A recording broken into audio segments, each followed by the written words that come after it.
Brought to you by TechnoSpark 20 series smartphones. I'm superhuman.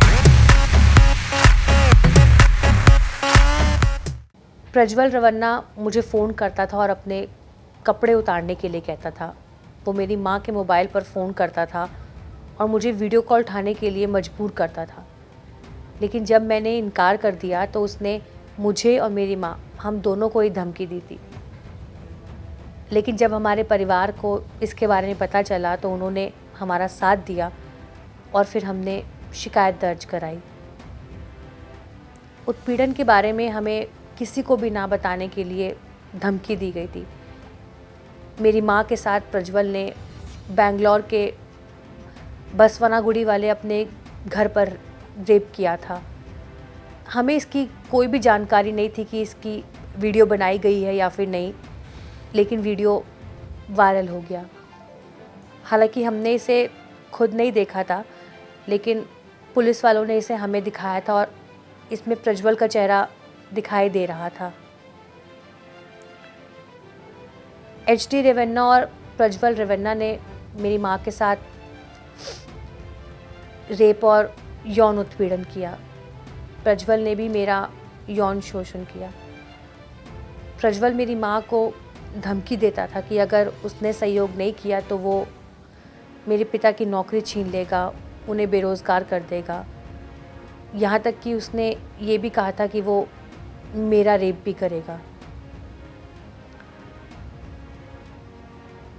तकरीबन 2020 और 2021 के बीच में होने वाले लगातार उत्पीड़न ने परिवार पर बहुत असर डाला, जिससे हमें अपना फ़ोन नंबर बदलने के लिए मजबूर होना पड़ा।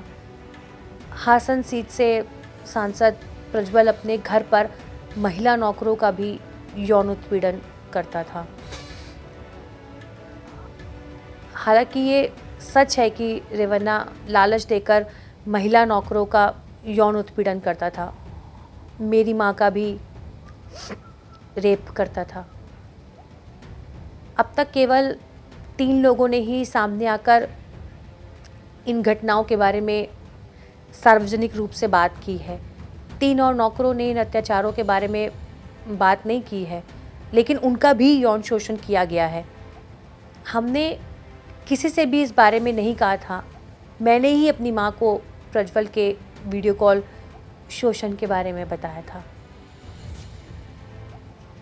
घटना के तकरीबन 2 साल बाद अपनी ज़मीन बेचने के लिए मजबूर होना पड़ा था।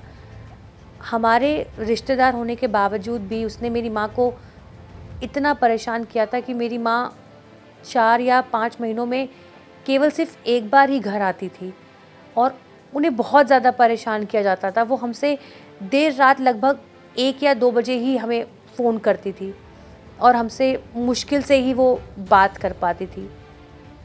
उसने मेरी माँ के साथ एक गुलाम की तरह बर्ताव किया है और मेरे पिता के साथ भी मारपीट की। उसने हमारे पूरे परिवार को परेशान किया है।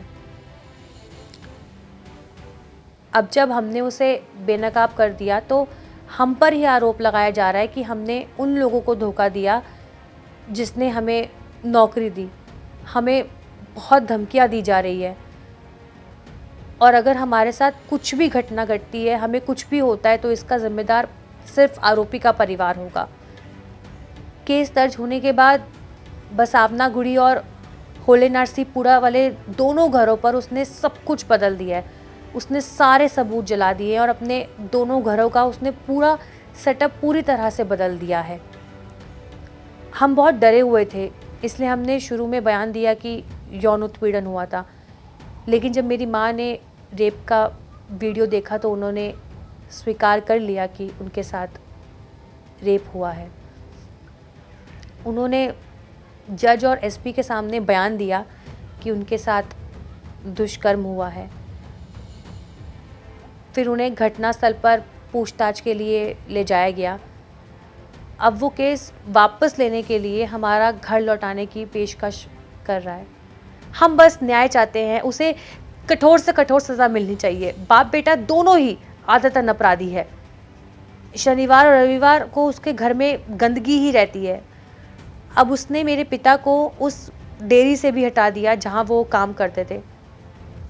हम बस न्याय चाहते हैं, कृपया हमें न्याय दिलाने में मदद करें।